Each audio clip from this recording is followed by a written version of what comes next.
नमस्कार प्रेक्षकांनो, आपल्या सर्वांची फेवरेट मालिका तो ही रे माझा मितवा या मालिकेचा आजचा म्हणजे रविवार 28 जूनच्या एपिसोडचा रिव्ह्यू तुम्ही ऐकत आहात प्रेक्षकांनो. आजच्या एपिसोडमध्ये एकानंतर एक धमाकेदार असे ट्विस्ट आले आहेत. आजचा एपिसोड तर एकच नंबर होता, तुम्हाला सुद्धा खूप आवडेल. आजच्या एपिसोडमध्ये आहे ना, हा जो रमाकांत आहे ना, तो एकदम जासूस बनला आहे, सुपर डुपर. म्हणजे त्याने वल्लोरी विरुद्ध बरेचसे पुरावे शोधून काढलेले आहेत. तुम्हाला माहिती असेलच की उदयकांतला पैसे देण्यासाठी वल्लरीने आजीच्या रूममधून सोन्याचे दागिने चोरले होते आणि त्या ठिकाणी खोटे दागिने ठेवले होते. असा प्लॅन तिने बनवला होता आणि आज तिथे खोटे दागिने घेऊन आली आहे आणि आजीच्या रूममध्ये गेली. हे खोटे दागिने खऱ्या दागिन्यांच्या जागी ठेवले, पण रमाकांतने चक्क वल्लरीचा व्हिडिओ रेकॉर्ड केला आहे आणि वल्लरीच्या हातून खोट्या दागिन्यांचे जे बिल खाली पडलं होतं नकळत, ते सुद्धा रमाकांतला सापडलं आहे. म्हणजे आता वल्लरी संकटात आलेली आहे. रमाकांतने तिचा खेळ संपवला आहे. मग हे सगळं नेमकं घडलं तरी कसं, हे जाणून घेण्यासाठी हा व्हिडिओ शेवटपर्यंत बघा. चला तर मग वेळ वाया न घालवता सुरू करूया रिव्ह्यू विथ प्रियू. आणि हो प्रेक्षकांनो, अजूनपर्यंत जर तुम्ही चॅनलला सबस्क्राईब नसेल केलं तर प्लीज एक सबस्क्राईब करा. तर प्रेक्षकांनो, आजच्या एपिसोडच्या सुरुवातीलाच आहे ना, ईश्वरी ही आपल्या घराच्या बाहेर असते अंगणात आणि तेवढं तिथे एक गाडी येऊन उभी राहते. ईश्वरी विचार करते की कोणाची गाडी आली आहे आणि त्याच वेळेस त्या गाडीतून लग्नानंतर होईलच प्रेम या मालिकेतली जी नंदिनी असते ना, ती बाहेर येते. नंदिनीला पाहून ईश्वरीला खूप आनंद होतो. नंदिनी आणि ईश्वरी या दोघी मैत्रिणी असतात. ईश्वरी विचारते, अगं नंदिनी, तू इथे कशी? नंदिनी म्हणते, हो, मी तुलाच खास भेटण्यासाठी आली आहे. मला कळलं आहे की तू आणि अर्णव फूड आणि फॅशनच्या एका मोठ्या स्पर्धेत भाग घेणार आहात. त्यामुळे तुला पर्सनली ऑल द बेस्ट म्हणावं असं मी ठरवलं आणि म्हणूनच मी तुला भेटायला आले. ईश्वरी म्हणते, अरे वा, किती छान. नंदिनी ईश्वरीला समजावून सांगते मग आता. ईश्वरी, मागील काही दिवसात तुमच्यावरती खूप खूप संकटे आली आहेत, हे माझ्या कानावर आलं आहे, पण काही प्रॉब्लेम नाही आहे. तुम्हाला दोघांना जेवढा विश्वास नाही आहे ना, त्यापेक्षा जास्त विश्वास मला आहे की तुम्ही दोघे फूड आणि फॅशनची स्पर्धा नक्की जिंकाल. कारण तू फूड क्वीन आहेस आणि अर्णव हा फॅशन किंग आहे. मग तुमच्याशिवाय कोणीच ही स्पर्धा जिंकूच शकत नाही. ईश्वरी हसू लागते आणि म्हणते, हो, आम्ही नक्की प्रयत्न करू. तर नंदिनी म्हणते, तुमच्या प्रयत्नांना नक्की यश मिळेल, माझा पूर्ण विश्वास आहे. आणि तुमच्या घरावर जी काही संकटे आली आहेत, बिझनेसवरती जी काही संकटे आली आहेत, ती सगळी दूर होतील. आणि एकदा का तुम्ही स्पर्धा जिंकला, मग मी तुमच्या घरी इंदोरी जिलेबी खायला येईल बरं का. हे ऐकून ईश्वरी म्हणते, हो हो, नक्की या. आणि मलासुद्धा तू आणि जीवाने बाळाबद्दल जो काही निर्णय घेतला आहे ना, तो खूप आवडला आहे. हे ऐकून नंदिनीला सुद्धा बरं वाटतं. नंदिनी म्हणते, आज वटपौर्णिमा आहे ना, मी तुला वटपौर्णिमेचं वाण द्यायला आली आहे. आणि हे फक्त वाण नाही आहे, तर यात माझ्या शुभेच्छा आहेत आणि तुम्ही दोघे ही स्पर्धा नक्की जिंकणार. असं म्हणून नंदिनी ईश्वरीला हे वाण देते आणि म्हणते की एक लक्षात ठेव बरं, मी तुझ्या घरी जिलेबी खायला येणार आहे हां. तुला आठवतं आहे ना, इंदोरीच्या तुमच्या दुकानावरती जिलेबी खाल्ल्यानंतरच आपल्या दोघींची मैत्री झाली होती.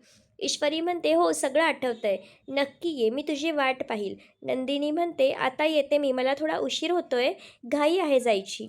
नंदिनी ही तिच्या गाडीत बसून आता ईश्वरीला बाय बाय करते आणि तिथून निघून जाते.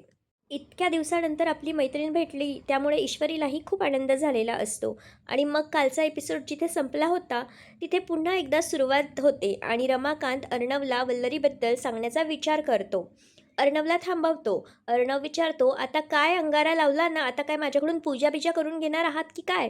रमाकांत म्हणतो, नाही अर्णव, अनेक वर्षापूर्वी जे काही घडलं होतं ना, त्याबद्दल मला तुझ्याशी काहीतरी बोलायचं आहे. तेवढ्यात वल्लरी तिथे येते.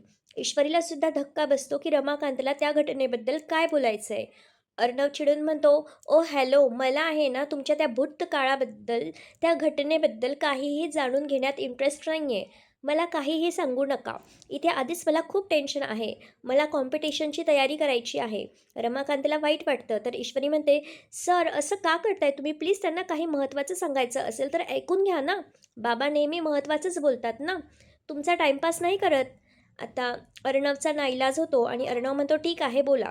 तेवढ्यात वल्लरी म्हणते, अरे वा, स्पर्धेची तयारी सुरू आहे वाटतं. आणि वल्लरीला पाहून रमाकांत गप्प बसतो, कारण त्याला वल्लरीबद्दल सांगायचं असतं. आणि वल्लरीच्या समोरचं वल्लरीबद्दल कसं बोलणार, कसं सांगणार? ती नक्कीच मोठा धिंगाणा करेल. त्यामुळे रमाकांत आता गप्प बसतात. ईश्वरी म्हणते, बोला ना बाबा, बोला, काय बोलायचं होतं तुम्हाला? आणि वल्लरी रमाकांतला अशी डोळे दाखवते. रमाकांत विचार करतो, ही योग्य वेळ नाही आहे हे सगळं सांगण्याची. माझ्याकडे पुरावासुद्धा नाही आहे. माझ्याकडे एखादा ठोस पुरावा असायला हवा. असा विचार करून रमाकांत म्हणतो, नाही नाही, काही नाही, मला असंच जनरल बोलायचं होतं आणि आता माझ्या आरतीची वेळ झाली आहे ना, मी येतो. तुम्ही सगळे स्पर्धेची तयारी करा. असं म्हणून रमाकांत हा वल्लरीकडे पाहतो. वल्लरीही त्याला अशी डोळे वटारून दाखवते. रमाकांत तिथून निघून जातो. अर्णव ईश्वरीला म्हणतो की पाहिलं ना, वाया घातला ना माझा वेळ. एक तर आधीच माझ्याकडे वेळ नाही आहे. त्यांना काही महत्त्वाचं बोलायचं नव्हतं. अर्णव मामाला म्हणतो, चल मामा. मामा आणि अर्णव त्याच्या रूममध्ये निघून जातात आणि मग ईश्वरी मामीकडे अशी बघते आणि विचार करते की बाबांना काहीतरी महत्त्वाचं सांगायचं होतं आणि ते अर्णव सरांना सांगणारच होते, पण तेवढ्यात वल्लरी मामी आली. वल्लरी मामी ही आली आणि बाबा गप्प बसले. त्यांच्या चेहऱ्यावरती ते दिसत होतं. मग वल्लरी मामीबद्दल काही सांगायचं आहे का? नेमकं बाबांना काय सांगायचं होतं? वल्लरी मामीचा काय संबंध आहे? हाच प्रश्न ईश्वरीला पडतो आणि मग दुसरा दिवस उजाडतो. ईश्वरी, आजी, अज्जली, आकाश, नम्रता, मामा, रमाकांत हे सगळेजण घरातल्या देवी आईच्या मंदिरामध्ये उभे असतात.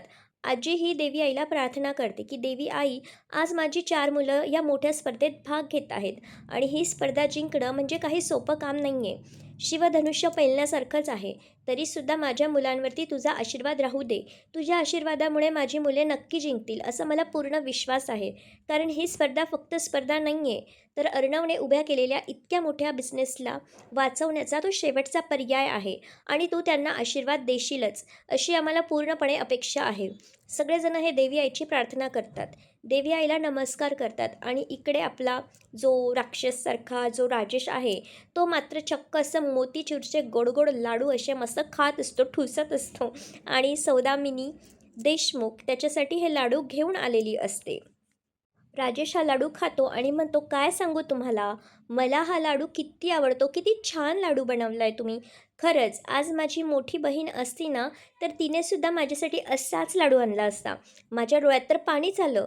तुमच्यात मला माझी मोठी बहीणच दिसली. सौदामिनी चिडून म्हणते, ए गप्प रे, बंद कर तुझी नौटंकी. तुझी ॲक्टिंग पाहायला नाही आली आहे मी इथे. तर राजेश म्हणतो, अहो मला जे जमतं ना, ते मध्ये मध्ये मी दाखवत असतो. जर मी हे सगळे काळे धंदे नसते केले ना, तर आज मी टॉपचा ॲक्टर असतो, टॉपचा ॲक्टर. पण व्हिलन असतो, हे सुद्धा लक्षात ठेवा.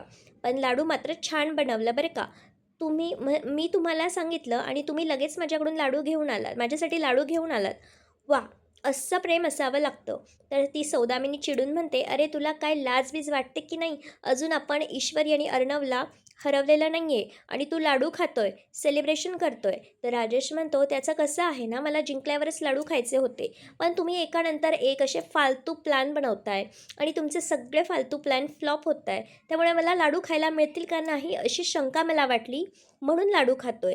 मी आधीच लाडू खाऊन घेतले. सौदामिनी चिडून म्हणते, माझा प्लॅन फालतू नव्हता. तर राजेश म्हणतो, फालतूच होता एकदम, ऑब्व्हियसली फालतू प्लॅन. तुम्ही अर्णवला आणि त्याच्या बिझनेसला बदनाम करण्याचा प्रयत्न केला. त्यांना लगेच समजलं कोणीतरी हे जाणून बुजून करतंय. त्यांनी त्यांचा ड्रग शोधून काढला आणि हा सगळा प्लॅन तुमच्यावरच उलटला.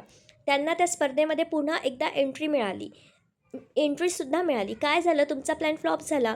असे फालतू प्लॅन बनवाल तर प्लॅन नक्कीच फ्लॉप होतील. सौदामिनीला खूप राग येतो आणि राजेश हा सौदामिनीला समजावण्याचा प्रयत्न करतो. तुम्ही तुमच्या शत्रूला त्या अर्णव आणि ईश्वरीला खूप सोप्यात घेताय बरं का. तुम्हाला वाटतंय ना, तेवढं त्यांना हरवणं सोपंसुद्धा नाही आहे. सौदामिनी राजेशकडे अशी रागारागाने पाहते. राजेश त्यांच्या असं ते सिंहासनावरती येऊन बसतो आणि म्हणतो, 3 वर्ष त्यांचा जावई म्हणून त्या घरामध्ये राहिलो. मी अर्णव आणि ईश्वरीचा, त्यांच्या पूर्ण कुटुंबाचा विश्वास जिंकला होता परंतु तरीसुद्धा त्यांनी मला ट्रॅप केलंच. तो अर्णव तर डेंजरस आहेच, पण त्याची ती बायको माझी इंदोरी जिलेबी, तीसुद्धा काही साधीसुधी नाही आहे. कधी तुम्हाला खाऊन टाकतील, तुमचं तुम्हालासुद्धा कळायचं नाही. एवढं लक्षात ठेवा. म्हणून तुम्हाला सांगतोय, त्यांना हलक्यात घेऊ नका. त्यांना हलक्यात घेणं ही तुमची सगळ्यात मोठी चूक आहे. येताय का लक्षात? आणि त्यानुसार आपले प्लॅन बनवा. ती सौदामिनी चिडून म्हणते, हा तुझा गैरसमज आहे.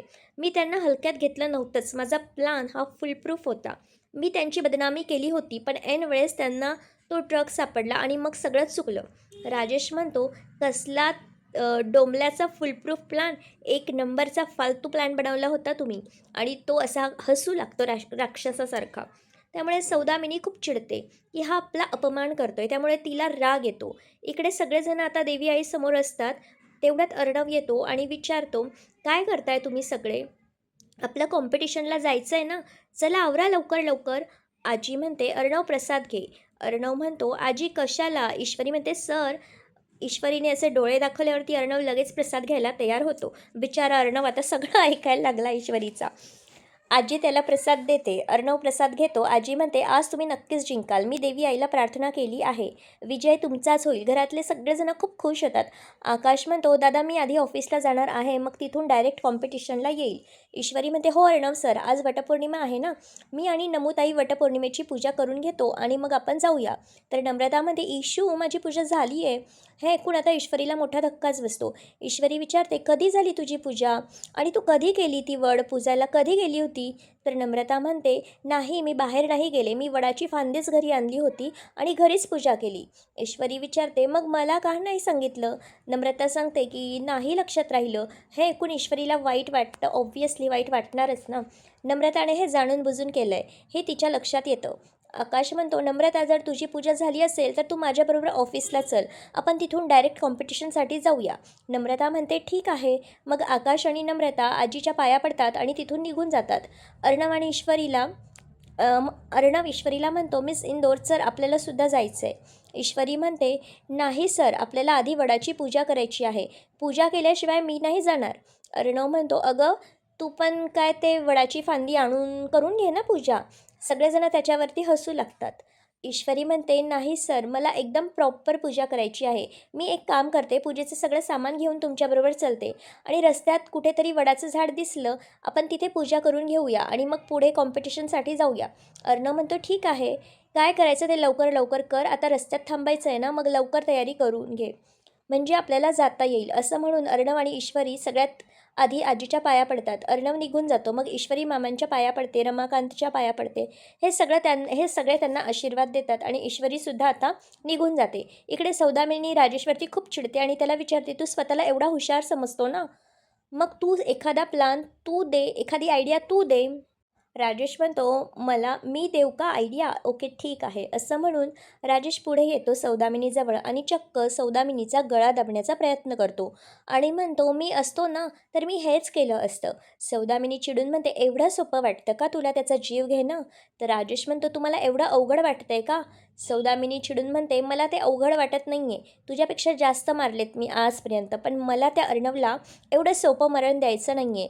त्याने माझ्या मुलीला रडवलं आहे, तिचं हृदय तोडलं आहे. मला त्याला रस्त्यावरती भीक मागताना पाहायचं आहे, क्षणाक्षणाला मरताना पाहायचं आहे. स्वतःच्या कंपनीला, स्वतःच्या आईला नावाने उभ्या केलेल्या कंपनीला उद्ध्वस्त झालेलं होताना मला पाहायचं आहे.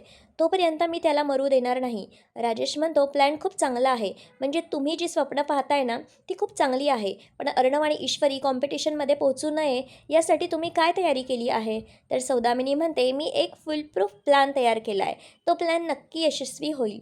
राजेश हसून म्हणतो, "अरे वा, फुल प्रूफ प्लॅन तयार केला आहे. खूप छान. माझा तुमच्यावरती पूर्ण विश्वास आहे. तुम्हाला काय करायचं ते करा. पण अर्णव आणि ईश्वरी ही स्पर्धा जिंकता कामा नये. नाहीतर तेलही गेलं, तूपही गेलं. हाती आलं धोपाटणं. अशी तुमची अवस्था व्हायची." सौदामिनी म्हणते, "तू ना मला जास्त अक्कल शिकवू नकोस आणि ही तुझी नौटंकी माझ्यासमोर नाही करायची, एवढं लक्षात ठेव." राजेश म्हणतो, सॉरी, घाबरलो." सौदामिनी चिडून म्हणते, "आत्ता सांगितलं नौटंकी करू नको, तरी तेच करतोय." आता सौदामिनी जाऊ लागते तर राजेश तिला थांबवतो आणि म्हणतो, "सौदामिनी मॅडम, तेवढे ते लाडू सोडून जा ना." सौदामिनीची खूप चिडते आणि लाडूचा डबा बंद करून राजेशला देते आणि म्हणते, "नौटंकी कुठला, डिस्कस्टिंग." असं म्हणून सौदामिनी आता तिथून निघून जाते. राजेशला खूप आनंद झालेला असतो, पण राजेशचं काय, लाडू खाण्यासाठी हा डब्बा नाही घेतला आहे. तर कालच्या एपिसोडमध्ये राजेशने बॉम्ब बनवायचं सामान मागवलं होतं. कदाचित याच डब्यामध्ये राजेश बॉम्ब पाठवतो की काय, देव जाणे. राजेश काय विचार केला असेल हा विचार करणं सामान्य माणसासाठी खूप अवघड आहे. आणि इकडे रमाकांत हा देवी आईसमोर उभा असतो. देवी आईसमोर हात जोडून म्हणतो की देवी आई, आजचा दिवस माझ्यासाठी आणि माझ्या कुटुंबासाठी खूप महत्त्वाचा आहे. ईश्वरी आणि अर्णवला ही स्पर्धा जिंकू दे. परंतु माझ्या घरावर आणखीन एक मोठं संकट आलं आहे, वल्लरी आणि उदयकांत नावाचं. वल्लरीवरती मला पूर्ण संशय आहे की ती नक्कीच 20 वर्षापूर्वी झालेल्या प्रकरणात सहभागी आहे. मला तिचं सत्य सगळ्यांसमोर आणायचं आहे, पण माझ्याकडे ठोस पुरावा नाही आहे आणि जोपर्यंत माझ्या हाती ठोस पुरावा लागत नाही, तोपर्यंत मी काहीच करू शकत नाही. त्यामुळे मला शक्ती दे, माझ्या पाठीशी खंबीरपणे उभी राहा. आज मी तिच्याविरुद्ध ठोस पुरावे शोधणार आहे. मला तुझी साथ हवी आहे." असं म्हणून रमाकांत हा देवी आईकडे मदत मागतो. देवी आईला नमस्कार करतो आणि देवी आई नक्कीच त्याला मदत करणार आहे. आता वल्लरीसुद्धा जेलमध्ये जाण्याचा नंबर लागेल, एवढं मात्र नक्की. आणि मग थोड्या वेळानंतर अर्णव हा तयार होऊन आपल्या घराबाहेर येतो. ईश्वरीला आवाज देतो आणि तेवढ्यात ईश्वरी तयार होऊन घराबाहेर येते. ईश्वरी ही खूप सुंदर दिसत असते. आजपर्यंत कधीच एवढी सुंदर दिसली नव्हती. एवढी सुंदर दिसते ती. सुंदर असं बॅकग्राऊंडमध्ये "तू ही रे माझा मितवा" हे सॉन्गसुद्धा सुरू असतं आणि अर्णव हा ईश्वरीकडे असा एकटक पाहतच राहतो. ईश्वरी अर्णवच्या समोर येते. अर्णव हा तिच्याकडे पाहतच राहतो. त्याची नजरच ईश्वरीच्या चेहऱ्यावरनं हटत नाही. ईश्वरीला हे समजतं की अर्णव आता हरवून गेला आहे माझ्या सौंदर्यामध्ये. आणि मग ईश्वरी अर्णवला भानावरती आणते. अर्णव सर आता भानावरती येतो आणि म्हणतो, "काय काय?" ईश्वरी म्हणते, "जायचं आहे ना, उशीर होतोय ना." अर्णव म्हणतो, "मग तूच उशिरा आलीस आणि मला म्हणतेस की उशीर होतोय." ईश्वरी म्हणते, "तुम्हीच माझ्याकडे पाहत बसला होता." अर्णव म्हणतो, "व्हॉट? मी तुझ्याकडे पाहत बसलो होतो?" ईश्वरी म्हणते, "चला आता, वाद घालायला वेळ नाही आहे. आपल्याला रस्त्यामध्ये जाताना एक वड शोधायचा आहे, पूजा करायची आहे आणि मग पुढे जायचं आहे. आणि मला तुमचा राग राग नको आहे आता." नंतर अर्णव म्हणतो, "ओके, एकदा सांगितलं ना, पुन्हा पुन्हा काय सांगतेस?" ईश्वरी म्हणते, "आणि त्या वडाजवळ 5 फळं विकणारी, फुलं विकणाऱ्या बायका असतील, त्यांच्याकडनं मी ते सगळं घेणार आहे. तिथे ना आरडाओरडा करायचं नाही. हे सगळं कशाला घेतेस? का घेतेस?" अर्णव विचारतो, "म्हणजे तू तिथे शॉपिंग करणार आहेस का?" "अगं एवढी पूजा करायला आपल्याकडे वेळ नाही आहे. तू आहे ना, उद्या पूजा कर. आज आपल्याला खूप घाई आहे." ईश्वरी चिडून म्हणते, "तुम्ही काय वेडेबिडे झालेत का? उद्या कसं काय पूजा करणार? आज आहे वटपौर्णिमा. मग आजच पूजा करावी लागेल ना, उद्या कशी पूजा करणार?" अर्णव म्हणतो, "ठीक आहे बाई, आता इथून तर चल." अर्णव आणि ईश्वरी हे दोघेजणं गाडीत बसतात आणि पूजा करण्यासाठी आणि कॉम्पिटिशनला जाण्यासाठी एकत्र घराबाहेर पडतात. आणि इकडे मामींनी मात्र सगळ्यात मोठा प्लॅन बनवलेला असतो. घरात जास्त माणसं नाही आहे. आजी तिच्या रूममध्ये नाही आहे. हे पाहून मामी चक्क आजीच्या रूममध्ये येते. 1-2 दिवसापूर्वी उदयकांतला पैसे देण्यासाठी तिने आजीच्या रूममधून सोन्याचे दागिने चोरले होते आणि आता त्या दागिन्यांच्या जागी तिने खोटे दागिने बनवून आणले आहेत. तेच ठेवायला ती आली आहे. पण वल्लरी जेव्हा हे दागिने बाहेर काढते, तेव्हा या दागिन्यांचं जे बिल असतं, खोटे दागिने बनवल्याचं बिल, हे बिल खाली पडतं आणि वल्लरी ही लगेच हे सगळे दागिने ठेवण्यासाठी आजीचं कपाट उघडते. मग आजीची तिजोरी उघडते, पण त्यातलेच म्हणजे एंट्री होते आपल्या ह्या रमाकांतची. रमाकांत आज सगळी तयारी करून आला आहे. रमाकांत लगेच वल्लरीचा व्हिडिओ शूट करू लागतो. म्हणजे रमाकांतकडे ठोस पुरावा असेल. रमाकांत हा व्हिडिओ शूट करत असतो आणि वल्लरी हे सगळे खोटे दागिने खऱ्या दागिन्यांच्या जागी ठेवत असते आणि लगेच ती बोलतसुद्धा असते, "अरे वा, खरंच त्या कारागिराला मानलं पाहिजे." आता हिला बोलण्याची काय गरज होती काय माहिती. मस्तपैकी बडबडत असते. त्यांनी अगदी खऱ्या दागिन्यांसारखेच हुबेहूब दागिने बनवले आहेत. कोणाला कळणारच नाही की हे खोटे दागिने आहेत. खरे दागिने कोणते, खोटे दागिने कोणते हे समजायला मार्गच नाही आहे. मी उदयकांतला देण्यासाठी खरे दागिने चोरले आणि खोटे दागिने ठेवले. हे कोणालाच कळणार नाही, असं सगळं कबूल मामी करत असते. उदयकांत तिचा व्हिडिओ बनवत असतो, पण मामीला हे माहीतच नसतं. मामी एक-एक करून खऱ्या दागिन्यांच्या जागी हे सगळे खोटे दागिने ठेवते. रमाकांत तिचा व्हिडिओ शूट करत असतो, पण मामीला हे माहीतच नसतं. मामी हे सगळे दागिने ठेवते आणि खूप खुश होते. रमाकांत स्वतःला लपवण्याचा प्रयत्न करतो की मामीला हे काही कळायला नको. आणि मग वल्लरी हे सगळे खोटे दागिने आपल्या जागेवरती ठेवून देते, कपाट लावून घेते. रमाकांतला समजतं आता ही बाहेर येणार, त्यामुळे रमाकांत हा दरवाजाच्या बाहेर लपून बसतो आणि मामी तिथून निघून जाते. खोटं बिल खाली पडलं आहे, म्हणजे खोट्या दागिन्यांचं खरं बिल खाली पडलं हे मामीला माहीतच नसतं. मामी रूमबाहेर निघून जाते आणि रमाकांत हा परत रूममध्ये येतो आणि रूममध्ये येताच त्याची नजर या कागदावरती पडते. रमाकांतला माहीत नाही हे काय आहे. रमाकांत हा कागद उचलतो आणि हा कागद पाहताच त्याला जबरदस्त धक्का बसतो, कारण हे त्या खोट्या दागिन्यांचं बिल असतं, ज्यात वल्लरीचं नाव, खोटे दागिने कुणी कसे बनवले या सगळे डिटेल्स असतात. आणि रमाकांतला समजतं की अरे देवा, या वल्लरीने खरे दागिने चोरून खोटे दागिने बनवून इथे ठेवले आहेत. म्हणजे भेटला या वल्लरी विरुद्धचा ठोस पुरावा. आता या वल्लरीला मी सोडणार नाही. आणि आता हा व्हिडिओ आणि हे खोट्या दागिन्यांचं खरं बिल वल्लरीचं सत्य सगळं जगासमोर आणेल. आता या वल्लरीला मी एक्सपोज करणार असा विचार करून रमाकांत खूप खुश होतो आणि तो सुद्धा या रूमच्या बाहेर पडतो. आणि इकडे ईश्वरी आणि अर्णव हे दोघे मुंबईसारख्या ठिकाणी असे सुनसान रस्ते त्यांना कुठे सापडतात देव जाणे.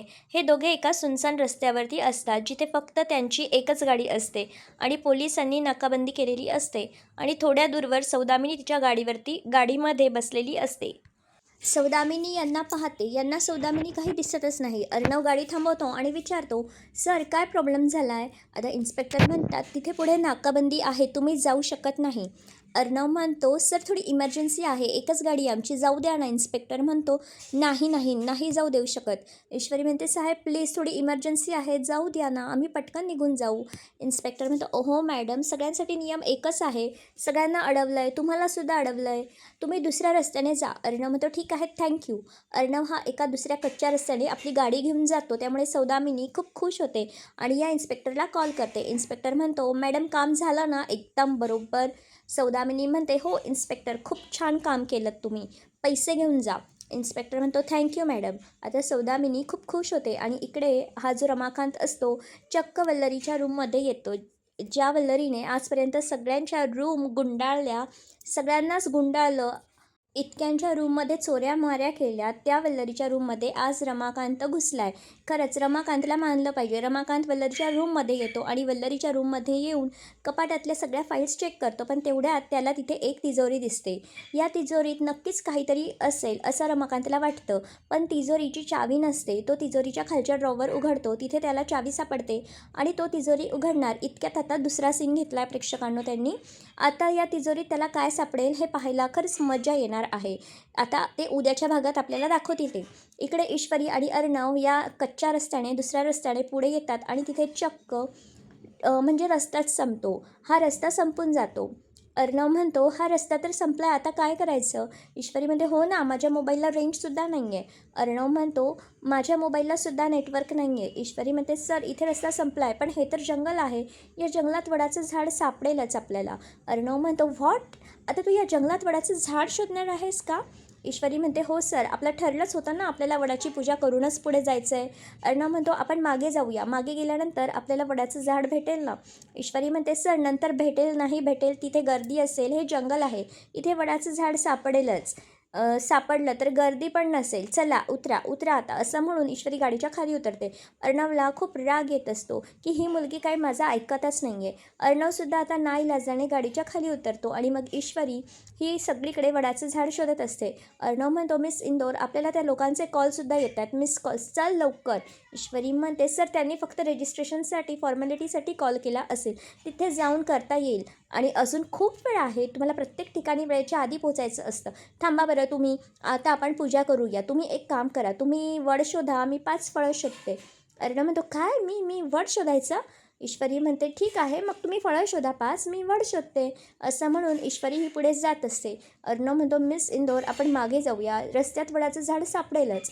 ईश्वरी म्हणते, एकतर सर तुमच्यामुळे सगळं झालं आहे, तुम्हीही इकडे गाडी घेऊन आला म्हणून इकडे वड सापडला नाही, त्या रस्त्याला वड सापडला असताना. अर्णव चिडून म्हणतो, यात माझी काय चूक, मला काय माहिती होतं की त्या रस्त्याला पोलिसांची नाकाबंदी असेल.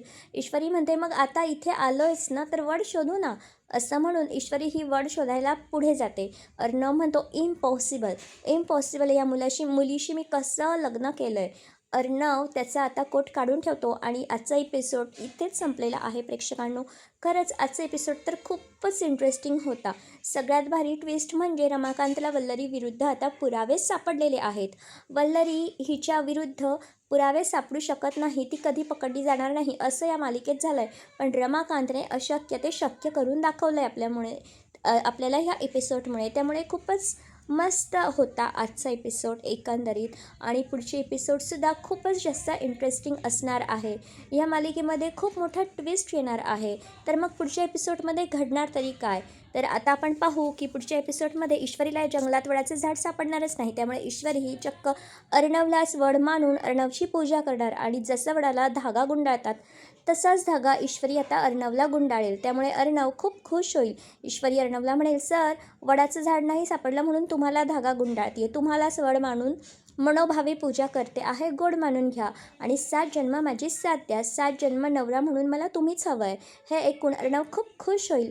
अर्णवसुद्धा रोमॅन्टिक होईल. ईश्वरीचा हात पकडणार, ईश्वरीला जवळ ओढणार. हा सीनसुद्धा खूप म्हणजे असा मनाला भिडणारा आहे. एकदम छान आहे. तर तुम्हाला सुद्धा आजचा एपिसोड आवडला का हे कमेंट करून नक्की सांगा. आणि तू ही रे माझा मितवा या मालिकेचे असेच नवनवीन एपिसोड्स पाहण्यासाठी आत्ताच आपल्या चॅनलला सबस्क्राईब करा. Thank you for watching. Bye bye.